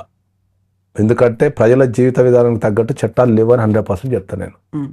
ఓకే, ఎందుకు అంటే ఏంటంటే వారి జీవితం మొత్తం న్యాయం కోసం పోరాటం సరిపోతుంది. ఏదన్నా అన్యాయం జరిగితే కోర్టుకు వస్తారా అంటే నీకు కోర్టులో న్యాయం జరగకపోతే ఎడికి పోతుంది ఇంకా. ఓకే, అట్లనే నేను ఏం చెప్తున్నా ఏంటంటే ఇంతకుముందు చెప్పినట్టు అడ్వకేట్ అనేటోడు చట్టాలు అనేది ఎవరైనా చెప్తారు, చట్టాల వెనుకున్న విషయాన్ని చెప్పేటోడు అడ్వకేట్ అంటే నేను. చట్టంలో పుస్తకం కొనుక్కున్నా దొరుకుతుంది, పుస్తకంలో చదివి అది చెప్పొచ్చు నా పక్కన. కానీ ఆ చట్టం ఎందుకు చేసిందో దాని వెనుక స్టోరీ ఏముందనే చెప్పొచ్చు మీరు ఈజీగా. ఎందుకంటే ఇప్పుడు మీకు అర్థమయ్యే భాషలో ఏం చెప్తాను నేను, పెళ్ళైన 1 year వరకు డైవర్స్ అయ్యొద్దు అనేది చట్టం చెప్తుంది. పెళ్ళైనా 1 year 1 year వరకు డైవర్స్ వేసుకోనికి లేదు అని చట్టం చెప్తుంది. కానీ దానికి ఎగ్జామ్షన్ ఉంటుంది. పెళ్ళైన గంట కూడా డైవర్స్ వేసుకోవచ్చు ఎగ్జామ్షన్ ఉంటుంది. ఆ ప్రత్యేక పరిస్థితులు ఉంటాయి. మొదటిది అందరూ చెప్తారు, కానీ రెండోది చెప్పాలా. దీనికి 2 అంశాలు ఉంటాయి. పెళ్ళైన 1 year వరకు డైవర్స్ ఎందుకు వేయద్దు అని ఒక అంశం. ఎందుకు వేయద్దు? మేబీ వాళ్ళు ఏమైనా కూర్చొని అదే అంటున్నా, ప్యాచప్ కాదు. ఇద్దరు వ్యక్తులు రకరకాల పరిస్థితుల్లో పెరిగి ఒక ఇంటి కింద నివసించడానికి ట్రై చేస్తుంటారు. వీళ్ళ గుణాలు, వీళ్ళ అలవాట్లు, అభిరుచులు, వీళ్ళ వృత్తులు ఇవన్నీ రకరకాలు ఉంటాయి. కాబట్టి ఒకరు అర్థం చేసుకొని వీళ్ళు ప్యాచప్ కావడానికి టైం పడుతుంది. కాబట్టి ఎట్టి పరిస్థితులలో పెళ్ళైన 1 year వరకు ఎవరు అప్లై చేసుకోనికి లేదు అనేది ఒక సిస్టమ్. అది చెప్పగానే ఏమైందంటే నీ 1 year వరకు చేసుకోనికి లేదు కదా అని చెప్పేసి ఆ 1 year వరకు వెయిట్ చేస్తూ కలిసిపోయే అవకాశాలు ఉంటాయి అనేది పాయింట్. అది ఫస్ట్ పాయింట్. తర్వాత పెళ్ళైన 1 year వరకు ఆగాల్సిన అవసరం లేదు, పెళ్ళైన గంటకు కూడా వేసుకోవచ్చు అని 2వ పాయింట్. మీరు ఇంతకుముందు ఉన్నట్టు ప్రత్యేక పరిస్థితులు. పెళ్లి చేసుకున్న గంటకే ఆ అమ్మాయి ప్రెగ్నెన్సీ అని తెలుస్తుంది, లేకపోతే ఇలిసిట్ రిలేషన్ ఉండని తెలవచ్చు, అమ్మకు రోగాలు ఉండొచ్చు, అబ్బాయికి రోగాలు ఉండొచ్చు, అబ్బాయి మోసగాడు కావచ్చు, అబ్బాయి నేరస్తుడు కావచ్చు, రకరకాల కారణాలు ఉంటాయి. అంటే పెళ్ళైన గంటకే మనకు తెలిసిపోద్ది ఏంటంటే వీంతో జీవితాంతం కలిసి నివసించలేవని. అటువంటి ప్రత్యేక పరిస్థితులలో వెళ్ళి నువ్వు కోర్టులో మళ్ళీ అప్లై చేసుకోవచ్చు, అయ్యా నిన్ననే పెళ్ళైంది నాకు డైవర్స్ ఇచ్చా అని చెప్పేసి. ఇది వ్యవస్థ మొత్తం కరెక్ట్. వీరికి ఎవరు వాదన వాళ్ళు తీసుకొని పెళ్ళైన 1 year వరకు డైవర్స్ చేయడానికి లేదు చెప్తుంటారు. అట్లా నీకు చాలా చట్టం గురించి చెప్పాలంటే ఏంటంటే చాలా ఉంటాయి. లిమిటేషన్ యాక్ట్ ఉంటుంది, అంటే ఏ పని ఎంతలో లిమిటేషన్లో చేయాలనేది ఒక యాక్ట్ ఉంటుంది. Expiry date. ఇప్పుడు ఒక ప్రామిసరీ నోట్ తీసుకున్నాం, లిమిటేషన్ ఏంది? ప్రామిసరీ నోట్ డేట్ నుంచి 3 years లోపల కేసు వేయాలి, అది లిమిటేషన్. 3 years దాటితే పని చేయదు, ఇది స్టోరీ. కానీ 4 years కూడా వేసుకోవచ్చు. అక్కడ కూడా ప్రత్యేక పరిస్థితి, మళ్ళీ ప్రత్యేక పరిస్థితులు ఉంటాయి. ఇంట్లో చచ్చిపోయి ఉండొచ్చు, నీ ఖాళీలు ఉండొచ్చు, నీ జాబ్ పోయి ఉండొచ్చు, ఫారిన్ ఉండొచ్చు, అంత మాత్రం ఏదో నీ రైట్ ఏం పోదు. అది చూపించాలి, అది చూపించాలి అంతే. సరే నువ్వు అమెరికా వెళ్ళిపోతావు, గుర్తుండదు, ఆడు ఉంటావు, వేసుకోలేవు, తర్వాత వస్తావు, లేకపోతే ఆ ఖాళీలు ఉండొచ్చు, మానసిక పరిస్థితి బాగాలేక ఉండొచ్చు, కుటుంబంలో ఏదైనా జరిగి ఉండొచ్చు, ఇవి ప్రత్యేక పరిస్థితులు. అట్లా చట్టం గురించి చెప్పదలుచుకుంటే చాలా విషయాలు ఉంటాయి. ప్రతిదానికి ఇక 3 సంవత్సరాల పని చేయదని చెప్పేసి 3 సంవత్సరాలు పని చేయదని చెప్పి తిరుగుతుంటారు. కాబట్టి మనం అట్లా చెప్పుకుంటా పోతే చట్టం గురించి కొన్ని లక్షల సంగతులు చెప్పచ్చు. అందుకే నేను ఏం చెప్తా, లా ఇస్ లైక్ అమీబా. అది నేనే రాసినది మొత్తం ప్రపంచంలో ఉన్న చట్టాన్ని చదివిన తర్వాత రాసినది. చట్టానికి రూపం లేదు. చట్టం అనేది వ్యక్తిని బట్టి, ప్రాంతాన్ని బట్టి, పరిస్థితిని బట్టి, జడ్జిని బట్టి, ఆలోచనను బట్టి గంటకు చేంజ్ అవుతుంది. గంటకు చేంజ్ అవుతుంది. ఆ గంట పట్టుకున్నాడే గొప్ప. అంత ఫ్లెక్సిబిలిటీ ఉంది అని అర్థం చేసుకొని, రిజిడ్ ఉంటే కష్టం చట్టము.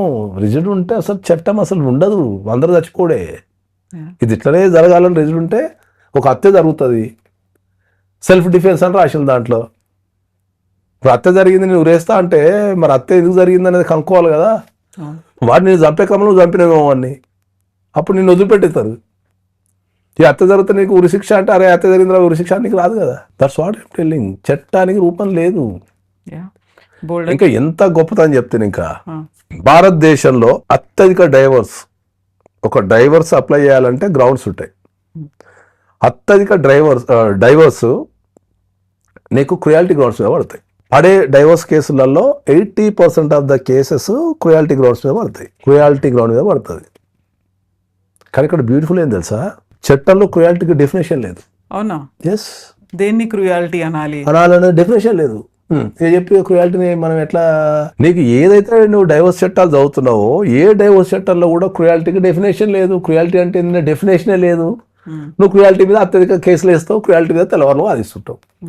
మనకి క్రుయాలిటీకి రూపమే లేదు. రెగ్యులర్ గా నార్మల్ ఇది చట్టం. క్రుయాలిటీకి డెఫినేషన్ లేదు. సుప్రీంకోర్టు కొన్ని మార్గదర్శకాలు ఇచ్చింది, దేని క్రుయాలిటీ అంటారు, దేని క్రుయాలిటీ అంటారు అని క్లారిటీ ఇచ్చింది తప్ప there is no definition the cruelty. ఇది చట్టం. ఇక్కడ ఎంత జోక్ అంటే, నువ్వు ఏదైతే భారతదేశంలో అత్యధికంగా 80% of the cases cruelty ground మీద వేస్తున్నావో ఆ క్రుయాలిటీకే చట్టంలో డెఫినేషన్ లేకుండా నువ్వు వాదిస్తున్నావు తెల్లవారులు. ఎందుకు? క్రుయాలిటీకి మీనింగే లేదు. Cruelty in the form of anything. ఇద్దరు పెళ్లి చేసుకుంటారు, ఒక ఆమె మొహభావం ఎప్పుడు మొహభావంగా ఉంటుంది, అస్సలు మాట్లాడదు, కమ్యూనికేషన్ చేయదు, ఆమె గుణమే అంత, అది క్రుయాలిటీయే. ఎందుకంటే యువతలో బాగా మాట్లాడడం కోరుకుంటాడు, వండకపోవడం క్రుయాలిటీయే, ఊక హరాస్మెంట్ చేయడం క్రుయాలిటీయే, ఊక పుట్టింటికి పోవడం క్రుయాలిటీయే, ఊక అనుమానించడం క్రుయాలిటీయే, ఎక్కువ మాట్లాడడం క్రుయాలిటీయే, తక్కువ మాట్లాడడం క్రుయాలిటీయే, పండుకోవడం క్రుయాలిటీయే, లేవటం క్రుయాలిటీయే. నీ జీవితంలో ప్రతిదీ క్రుయాలిటీయే. నాకు నచ్చలేదు అంటే క్రుయాలిటీయే. ఒక వ్యక్తి జీవిత విధానం వల్ల క్రుయాలిటీకి నేను రాసిన డెఫినేషన్ లాస్ట్కి, ఒక వ్యక్తి జీవిత విధానం వల్ల నీకు ఏమైనా ఇబ్బంది కలిగితే క్రుయాలిటీ అంటే కథం అయిపోయింది. చాలా ఉన్నాయి. That's what I'm telling to this society. మీరు చూసే చట్టాలు, మీరు పాటించే పద్ధతులు, మీరు ఆలోచించే దాని ఇస్ అ డిఫరెంట్ థింగ్. వాస్తవం వేరే ఉంది. మీరు వాస్తవాలకు రాలేరు, వస్తే తట్టుకోలేరు. నాడంటూ మాట్లాడితే తట్టుకోలేరు మీరు. అదే చెప్తున్నా.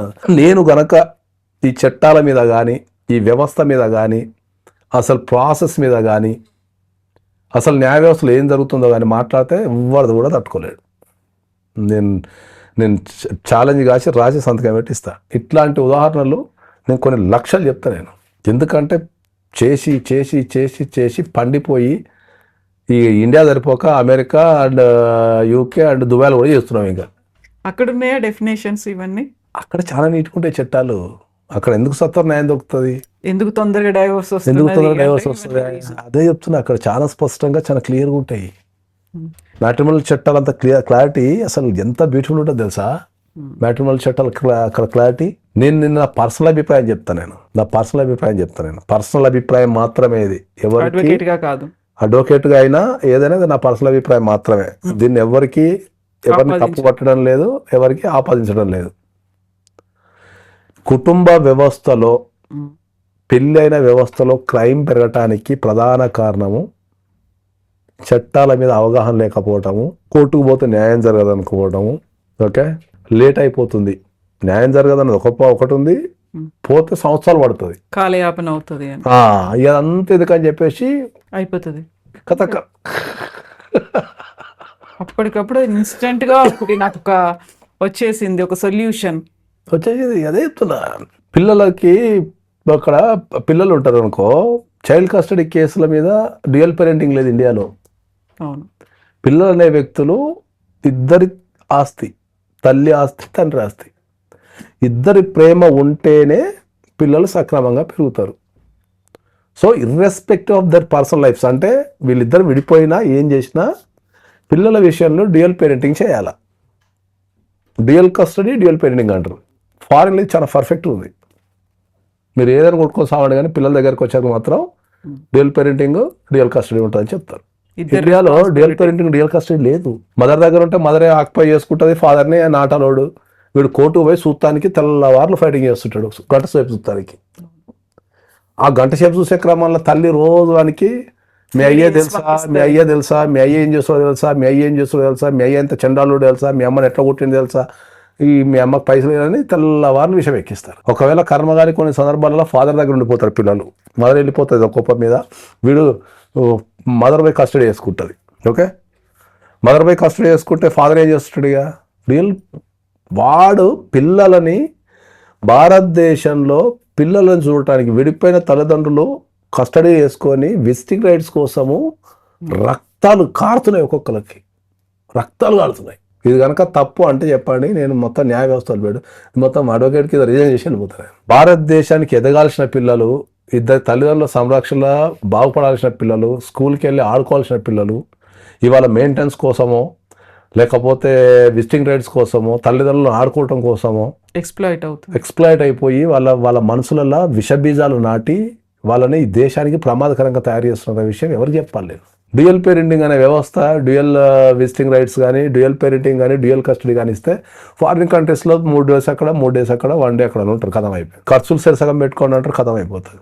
మదర్ వర్కింగ్ లేదనుకుంటే ఫాదర్ పెట్టమంటారు, ఫాదర్ వర్కింగ్ లేదు మదర్ పెట్టమంటారు, చాలా స్పష్టంగా నిర్వచించబడి ఉంటాయి. సో ఆ చట్టం అట్లా రాయటంతో ఏమవుతుంది అంటే ఏంటంటే డ్యూయల్ పేరెంటింగ్ ఉంది, చట్టంలో డ్యూయల్ పేరెంటింగ్ రాసినాము, దాంతో డ్యూయల్ కస్టడీ రాసిన వల్ల ఏమవుతుంది అంటే ఏంటంటే ఆ కస్టడీ వచ్చినప్పుడు పేరెంట్స్ ఆలోచిస్తారు, ఓహో డ్యూయల్ పేరెంటింగ్ ఉంది కాబట్టి ఫాదర్ కూడా వచ్చి యాక్సెస్ చేస్తాడు అనే ఉద్దేశంతో వీళ్ళు ఈ బ్యాడ్ చెప్పరు. ఇక ఏమన్నా రైట్ కదా, డ్యూయల్ పేరెంటింగ్ అనేది రైట్ కదా అని ఆలోచించినప్పుడు చెప్పనీకి లేదు, ఎందుకంటే వాడిని కాదనిలేం కదా. That is the problem. Domestic violence case 6 నెలల్లో పూర్తి చేయాలని చట్టంలో రాసి ఉంటుంది. నాకు తెలిసి నా మొత్తం ఎంటైర్ లైఫ్లో కానీ న్యాయ వ్యవస్థలో కానీ నా మొత్తం కెరీర్లో కావచ్చు, లేకపోతే మొత్తం న్యాయ వ్యవస్థలో డొమెస్టిక్ వైలెన్స్ పుట్టిన కాచి ఇప్పటి వరకు 6 నెలల కంప్లీట్ ట్రయల్ జరిగి జడ్జిమెంట్ వచ్చిన కేసు లేదు. మొత్తం న్యాయ వ్యవస్థలో పర్ఫెక్ట్గా ట్రయల్ చేసి చివరిదాకా జడ్జిమెంట్ కనుక ఎవరైనా 6 నెలల్లో తెచ్చి నాకు ఇస్తే, కోర్టులో జరగాల్సిన ప్రొసీడింగ్స్ అని జరిగి జడ్జిమెంట్ కనుక 6 monthsలో ఎవరైనా తెచ్చి నాకు ఇస్తే నేను కోర్టు వెళ్తాను. Open challenge to enter India. చట్టంలో 6 నెలల్లో కేసు క్లోజ్ కావాలంటారు, ట్రయలే కాదు. అన్లెస్ అంటే కాంప్రమైజ్ అయితే అది లెక్కకు రాదు. వాళ్ళిద్దరు వేసుకొని తర్వాత ఎందుకులే పంచాయతీ విడ్రా చేసుకొని వెళ్ళిపోదాం అంటే అది వేరే విషయం. కానీ 6 monthsలో కేసు క్లోజ్ కావాల్సిన దాన్ని ఎవరైనా మొత్తం కంప్లీట్ ట్రయల్ చేసి ఒక జడ్జిమెంట్ రాదు. డైవర్స్ 1 year రాస్తారు. డైవర్స్ 1 yearకి అవుతుంది. 1 yearలో క్లోజ్ చేయమని రాసిండ్రు చట్టంలో. ఒక్కసారి ఈ వీడియో చేసేటోళ్ళు ఎవరైనా సరే వాళ్ళ జీవితాలలో వాళ్ళకి తెలిసిన వాళ్ళది కానీ ఎవరికన్నా కంప్లీట్ ప్రొసీడింగ్ జరిగి 1 yearలో ఎవరికన్నా డైవర్స్ క్లోజ్ అయిందా, ఇవన్నీ ఎవరు చెప్పాలా? సో చట్టం అందరు చెప్తున్నారు. చట్టం ఎప్పుడైనా క్లయింట్స్ గుర్తుపెట్టుకోవాల్సి చెప్తానండి, ఒక కేసు విజయం సాధించాలి అంటే చట్టం కాదు తెలుసుకోవాల్సింది, ప్రాసెస్ తెలుసుకోవాలి. చట్టందే ఉంది, పుస్తకం కొంటే ఎక్కడైనా దొరుకుతుంది, ప్రాసెస్ ఎక్కడ చెప్పాలి. నువ్వు ప్రాసెస్ కనుక పర్ఫెక్ట్ ఫాలో అయితే డిఫాల్ట్గా న్యాయం జరుగుతుంది. మనం ప్రాసెస్ ఫాలో కాం, మనం చట్టం ఫాలో అవుతుంటాం. సార్ చట్టంలో అట్లా జరిగింది కదా సార్ అంటాడు. సో మీ మీద బోల్డ్ అంత బాధ్యత ఉంది, ఇప్పుడు రెస్పాన్సిబిలిటీస్ అనేది మీరు చాలా తీసుకోవాల్సిన అవసరం ఉంది. చెయ్యాలా, కంపల్సరీ. నేను చేస్తా కూడా. ఎందుకు అంటే ఏంటంటే నాకు ఎక్స్పైరీ డేట్ దగ్గరలో ఉంది. Already I'm 50. ఇంకా యాక్టివ్గా నా ఈ మెడిసిన్ ఇంకా 15 సంవత్సరాలు పనిచేస్తుంది. So before expiry date then I need to fight, I need to teach. వ్యక్తుల్ని గెలిపించుకోవాల్సిన బాధ్యత, సమాజాన్ని గెలిపించాల్సిన బాధ్యత, ఈ ప్రజలకు చట్టాలను చెప్పాల్సిన బాధ్యత, న్యాయ వ్యవస్థలో జరుగుతున్న లోపాలు చెప్పాల్సిన బాధ్యత. ఇక్కడ నేనేమి అందరి లెక్క బాండ్ పేపర్ రాసుకొని రాలా, ఎవరు రాసుకొని రాలేదు, అందరూ అట్లా ఫీల్ అవుతున్నారు. మరి లేదు కదా, లేనప్పుడు ఇన్ని సమస్యలు ఎందుకు ఈ దేశంలో అంటున్నా. ఒకటే ఇంట్లో మనం పుడతాము, ఒకటే కడుపులో పుడతాము, అందరికీ ఎక్స్పైరీ డేట్ ఉన్నప్పుడు అందరం పోవాల్సిన వాళ్ళే కదా అని చెప్పి ఉన్న కాలం ప్రశాంతంగా ఉండొచ్చు కదా అంటున్నా నేను. పోయేటప్పుడు ఇప్పుడు ఒక అక్క ఒక చెల్లు ఉంది, లేకపోతే అన్నదమ్ములు ఉన్నారు, తల్లి కొడుకులు ఉన్నారు, తండ్రి కొడుకులు ఉన్నారు, అంతా ఒకటే అయినప్పుడు ₹1 అటు ఇటు చేసుకొని ప్రశాంతంగా ఒక ఇంటికి కొన్ని తిని బతకచ్చు కదా అంటున్నా. పోయేటప్పుడు ఏం తీసుకొని పోతావు నువ్వు? నాకు 100 కోట్ల ఆస్తుంది, 200 కోట్ల ఆస్తుంది, పోయేటప్పుడు నేను ఏం తీసుకొని పోతాను నేను? ట్రూ. సో ఇదేం కంక్లూడింగ్ పాయింట్ కాదు, ఇదే main point. That's what I'm telling. అందరికి అదే చెప్తున్నా నేను. ప్రతి జీవితానికి ఒక ఎక్స్పైరీ డేట్ ఉంది. మళ్ళీ పుట్టబోయి ఈ దేశం మీద పుట్టము, ఈ భూమి మీద పుట్టము, మళ్ళీ మానవ జీవితం లేదు. ఉన్నప్పుడు ఒక మంచి 4 జ్ఞాపకాలు, ఒక మంచి 4 వ్యక్తుల్ని మనం నలుగురికి సాయం చేసి వాళ్ళతో ఒక మంచి అనుభూతులు చేసుకొని గుండెల నిండా ఇట్లా పడుకొని చచ్చిపోతే అది జీవితం అంట నేను. మోసాలు చేసి అబద్ధాలు ఆడి చిరాకు పెట్టి ఇంట్లో చిరాకు పెట్టి బయట చిరాకు పెట్టి తెల్లవార్ల ఫైటింగ్ చేసి ఏం ఎత్తకపోతావు అయ్యా అంటున్నా నేను. So true. నేను అందరికి అదే చెప్తున్నా. నేను డబ్బు లేని జీవితాన్ని చూసిన, ఇవాళ బ్యాంకుల నిండా పైసలు వేసుకొని ప్రపంచాన్ని తిరుగుతూ కూడా చూస్తున్నా. నేనేమనుకున్నా, నేను కూడా డబ్బు ఉంటే అన్నీ వస్తాయి అనుకున్నా. నేను డబ్బు ఉంటే అన్నీ వస్తాయి అనుకున్నా. నేను డబ్బు వచ్చిన తర్వాత అర్థం ఏంటంటే డబ్బుతో ఎదురాని అర్థమవుతుంది. ఏం ఉండదు. డబ్బు ఉంటే నువ్వు సౌకర్యంగా బతకగలుగుతావు అంతే. సౌకర్యంగా బతకగలుగుతావు అంతే తప్ప ఏం రాదు నీకు. ఈ నుంచి అమెరికా పోవాలా, నువ్వు ఎకనామీలో పోతే 50,000 వెళ్ళిపోతావు. 5 లక్షలు పెడితే బిజినెస్ క్లాస్ వెళ్ళిపోతావు. ఫ్లైట్ అయితే సేము, పైలట్ సేము. ఆ సౌకర్యం వస్తుంది. కానీ చచ్చేటప్పుడు ఏం తీసుకుపోతావు? నీ కడుపులో పుట్టిన ఒక కొడుకునో, లేకపోతే నీతో ఉన్న నీ కడుపు ఒకటే కడుపులో పుట్టిన అన్నదమ్ములను, అక్క చెల్లెలను, లేకపోతే మనతో కలిసి జీవించే మన జీవిత భాగస్వామినో మంచిగా చూసుకోకపోతే ఏం చేస్తావు? నాకు అర్థం కాని క్వశ్చన్ ఏంటంటే మనకు అన్ని ఇవ్వాల్సింది వాళ్ళే కదా, కుటుంబమే కదా. మనం కుటుంబంతోనే చక్కగా ఉంటే అయిపోద్ది కదా అని నేను. దాన్ని లేకుండా చేసుకోవడం ఎందుకు? అదే అంటున్నా. ఇప్పుడు కడుపులో పుట్టిన అక్క చెల్లెళ్ళు అన్నదమ్ములు ఉంటే ఏం పంచాయతీ ఉంటుంది? ఆస్తుల పంచాయతీ, గొడవలు, చంపుకోవడాలు, పొడుచుకోవడాలు. ఒరే వాడు ఇది పోనీ అవి చేసి నువ్వు ఏమైనా సుఖంగా ఉంటావా అంటే అది కూడా సుఖంగా ఉండవు. మళ్ళీ పోలీసు వాళ్ళు తెల్లవాళ్ళు. లైఫ్ కాదు కదా కోరుకుంది మనం. మరి ఇది వ్యవస్థకి ఎవరు చెప్పాలా? ఏమో నా పిల్లలకైతే నేను చెప్తాను, నేను డబ్బు ఇంపార్టెంట్ కాదు. నేను చాలా ఖచ్చితంగా చెప్తాను. నేను డబ్బు ఉన్నా లేకపోయినా గుణం అనేది మోస్ట్ ఇంపార్టెంట్. నువ్వు ఇతరులతో పోల్చుకోకు. అందరు ఒక తిరుగు ఉండరు. అందరు సీఎం గారు. ఒకడు సీఎం అవుతాడు, మిగతా అందరూ పని చేయాలి డిఫాల్ట్. ప్రతి ఓడు సీఎం అవుతా అంటే వర్కౌట్ కాదు. నువ్వు ప్రశాంతంగా పడుకోవాలా, 3 పూటలు తిండి, ఉండటానికి ఒక ఇల్లు, ప్రశాంతమైన జీవితం. 100 కోట్లున్నోడున్నా కూడా వాడు ఫైనల్ కోరుకునేది మనకి ఇవే. నీకు 1000 కోట్లున్నా, 10,000 కోట్లున్నా, నీకు రూపాయి లేకపోయినా వీళ్ళందరికి కావాల్సిన 3.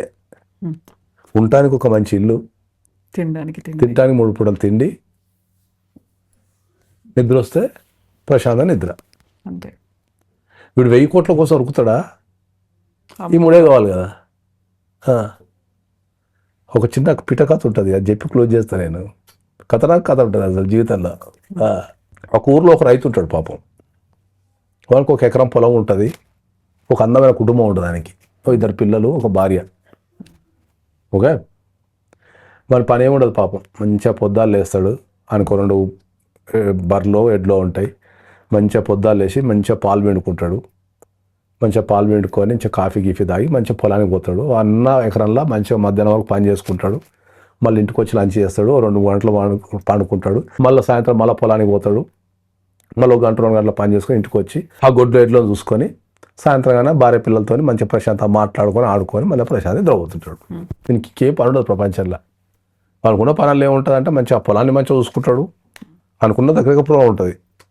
భార్య పిల్లల్ని మంచిగా చూసుకొని ప్రశాంతంగా వాళ్ళతో మంచిగా బాగా గడిపి ఉన్న ఎడ్లు గొడ్లు చూసుకొని పడుకుంటుంటాడు. ఎవడు ఒక టాప్ మోస్ట్ ఒక అమెరికా వాడు అనుకోకుండా ఆ ఊరికి పోతాడు.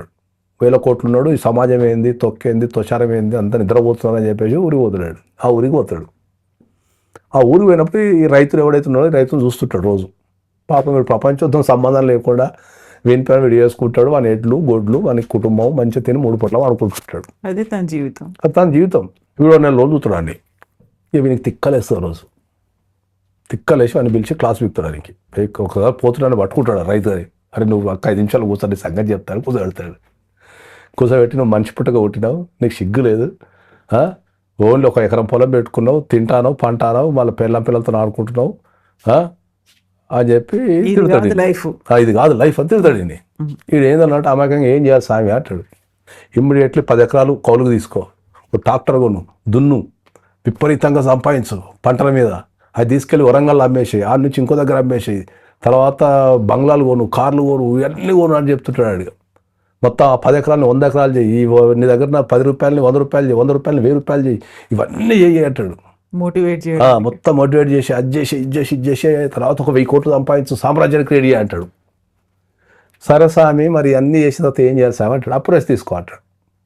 అదే మరి ఇప్పుడు అరే అవులే, అవన్నీ చేసిన తర్వాత అదేదో ఇప్పుడే చేస్తున్నావు కదరా ఎడ్డి పాడుకో, ఈ 1000 కోట్లు సంపాదించి రెస్ట్ తీసుకునే బదులు పనేదో నేను ఇప్పుడే చేస్తున్నావు కదరా, మంచిగా పోయిన ఎకరం పొలం చూసుకొని, నా 2 గొడ్లను చూసుకొని, నా భార్య పిల్లలతో ప్రశాంతంగా ఆడుకుంటుంటే నువ్వు మధ్యలో వచ్చి ఇవన్నీ నేర్పి నా ముసలితనం అయిపోయిన తర్వాత అప్పుడు నేను తీసుకుంటే తీసుకోబోతుంది ఎడ్ల కొడుకు అన్నాను. ఇది ఇది కరెక్ట్ కథ, మంచి కథ ఇది. చాలా బాగుంది, చాలా బాగుంది. అన్నిటి కోసం ఉరుకుతావు, దేనికోసం ఉరుకుతున్నావు నువ్వు? 3 పూటలు తిండి, ఉండటానికి ఇల్లు, ముచ్చ పెడతానికి మనసు, వీటి కోసం ఉరుకుతున్నావు నువ్వు. అవును, ఆ తపన తాపత్రయం ఇవన్నీ కూడా దేనికోసం అసలు? అదేదో ఇప్పుడు ఉన్న లైఫ్లో చూసుకుంటే అయిపోద్ది కదా, ఉరుకుడు ఎందుకు అంటే నేను కూడా. ఈ వ్యవస్థకు చెప్పే వాళ్ళు లేరు, దట్ ఇస్ ద ప్రాబ్లం. నేర్చుకోవాలా. ఒక్క మనిషి ఇంకో మనిషితో మాట్లాడితేనే అందం, ఆనందం. నీ జీవితంలో ఎంతమంది వ్యక్తులు ఉంటే అంత ఆనందం, అంత ధైర్యం, అంత బలం. Life is beautiful. That's it. Thank you. సింపుల్గా చెప్తున్నాను అందరికీ. ఏంది, నువ్వు ఎంతమందిని సంపాదించుకున్నాను దాని మీద, నువ్వు పేదోనివా, ధనుకునివా, లేదు నీకు డబ్బులు ఉన్నాయా, డబ్బులేవో కాదు. నీ జీవితంలో నువ్వు ఎంతమంది సంపాదించుకుంటావు. ఒక టీ కొట్టోడే ఉన్నానుకో, ప్రతి ఒక్కరితో మంచిగా మాట్లాడి, నిజాయితీగా ఉండి, కల్తీ లేకుండా వాళ్ళకి మంచి టీ ప్రేమతో అందించి, నీ దగ్గరకు వచ్చిన వాళ్ళందరితో మంచిగా మాట్లాడి, వాళ్ళని చూడగా నీకు ఒక పాజిటివ్, నిన్ను చూడగా వాళ్ళకో పాజిటివ్ వచ్చి, నీకు ఒక 1000 మందో 2000 మందో 3000 కస్టమర్ తయారైందంటే, నువ్వు ఎంతమంది కస్టమర్లను నువ్వు ఆకర్షిస్తే, నిజాయితీతో ఆకర్షిస్తే నీ జీవితం అంత ప్రశాంతంగా ఉంటుంది. నీ దగ్గర టీ తాగడానికి వచ్చినాడు కూడా, అబ్బా మన దగ్గర పోతే నిజాయితీ ఉంటుందా టీ అని వాడు వస్తాడు. నువ్వు కూడా అరే నీ అమ్మ వీళ్ళకి నిజాయితీ సర్వీస్ అని అనుకుంటావు. అది ఎవడైనా కావచ్చు, అది అడ్వకేట్ కావచ్చు, టీ పెట్టేటోడు కావచ్చు, ఎవడైనా కావచ్చు. ఎంతమందితో మన నిజాయితీగా ఉండి అంతమంది వ్యక్తులు మన జీవితంలో ఉంటే, ఇక దానికి మించిన అదృష్టము, దానికి మించిన సంపద, దానికి మించిన ఆనందం ఏం ఉండదు. మనం ఇప్పుడు జనరేషన్లో చేసేటన్ని ఫేక్ ఫ్రెండ్షిప్లు, ఫేక్ ప్రామిసెస్, రిలేషన్షిప్స్ అనేటివి ఫేక్ రిలేషన్షిప్స్ అయితే అరినది. నీ రిలేషన్షిప్ అది ఒక ఫేక్ వరల్డ్లో ఉంటుంది, ఒక ఫేక్ వరల్డ్లో తిరుగుతున్నాం మనం. అది మన అన్నదమ్ములు కావచ్చు, అక్క చెల్లెలు కావచ్చు, తండ్రి కొడుకుల రిలేషన్షిప్ కావచ్చు, లేకపోతే భార్యాభర్తలు కావచ్చు, లవర్స్ కావచ్చు, ఏమైనా మనం ఫేక్ అనేది ఒక ఫేక్ ముఖం వేసుకొని తిరుగుతున్నాం మనం. ఒక మాయా ఎవరితోని మనస్ఫూర్తిగా మాట్లాడే ధైర్యం కానీ, దమ్ము కానీ, లేకపోతే ఒక వ్యక్తికి సాయం చేయడం గుణం కానీ ఎవరికి లేవు ఈ దేశంలో. అవి పెంపొందించుకున్నంత కాలం కుటుంబ వ్యవస్థల క్రైమ్ పెరుగుతూనే ఉంటుంది, ఒక్కొక్కరు చంపుకుంటాడు. కర్మ కాకపోతే తండ్రిని చంపడం ఏంది, తండ్రి కొడుకుని చంపడం ఏంది, భుజాల మీద ఎత్తుకొని ఆడిపించాల్సిన తండ్రి, వాడిని గెలిపించాల్సిన తండ్రి వాడిని చంపడం ఏంది. Thank you so much. Right, I by.